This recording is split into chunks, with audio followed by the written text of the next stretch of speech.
मित्रांनो आपण आज पांडे या गावी आलेलो आहे मित्रांनो, करमाळा तालुका. तर 2189 गहू ह्या पिकाला त्यांनी रिझल्ट घेतलेला आहे. तर त्यांच्याच तोंडून ऐकू सर, तर तुम्ही बोलू शकताय. मी नितीन भगवान रासकर, तालुका करमाळा, जिल्हा सोलापूर.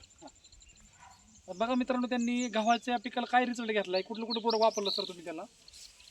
त्यावेळेस बघा मित्रांनो, हे भूवस्त्र, ही ग्रो मॅजिकची पुढी एक त्यांनी वापरली आणि ही भूवस्त्र वापरलंय. आणि हे किती वापरलं सर तुम्ही एकराला? 2 पाकिट. ह्या 2 बॅगा आणि त्यांनी एक भूवस्त्र वापरलंय. तर एवढा जबरदस्त रिझल्ट आलेला आहे. तर तुम्हाला काय वाटतं सर, म्हणजे गहू दरवेळेस तुम्ही गहू करता पेक्षा म्हणजे चांगला एकदम. म्हणजे उंबी बघा मित्रांनो, उंबी पण जाड बनली अशी आणि एवढा रिझल्ट जबरदस्त. सर व्हिडिओ फिरून दाखवू शकता परत तुम्ही. आता किती एकरचा प्लॉट आहे तुमचा?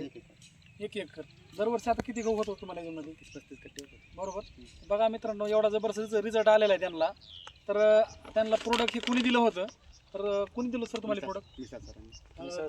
मिसाळ सर आणि खलील सर यांनी त्यांना प्रोडक्ट सजेस्ट केलं होतं. तर सर हे पण शेतकरी आहेत काका, तुम्ही पण बोलू शकताय. काय वाटतं तुम्हाला, म्हणजे रिझल्ट कसा वाटला? रिझल्ट चांगला आहे आणि गव्हाची लोंबी एकदम मजबूत आहे. बर. आणि शेजारच्या प्लॉटमधील ह्या प्लॉटमधील जमीन आसमानाचा फरक वाटतो. उंचीला बी बघा मित्रांनो, शेजारी उंची कशी झाली गव्हाची, म्हणजे उंचीला एकदम कमी, मला वाटतं 1 फुटाचाच गॅप आहे जवळजवळ. 1 फुटाच्या उंचीने तो शेजारचा गहू कमी मित्रांनो. ॲक्च्युअली मेनमध्ये 1 फुटाने उंची कमी आहे ह्याची. तर बघा उंबीमध्ये पण फरक आहे.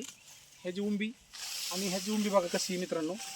उंबीमध्ये खूप फरक आहे, म्हणजे जाड उंबी हो काही. ह्याच्यामध्ये बघू शकता उंचीला ह्याला पण फरक आहे, गहू पण जास्त आहे ह्याच्यामध्ये. म्हणजे बघा तुम्हाला काय वाटतं, म्हणजे तुम्ही काय सांगू शकता शेतकऱ्याला? म्हणजे जे आहे ते चांगलं. रिझल्ट चांगला आहे. रिझल्ट खूप चांगले आहेत. तर मी सर खलील पण बोलू शकते. तर बोलू शकता सर तुम्ही. नितीन सर, तुम्हाला रिझल्ट कसं काय वाटतं?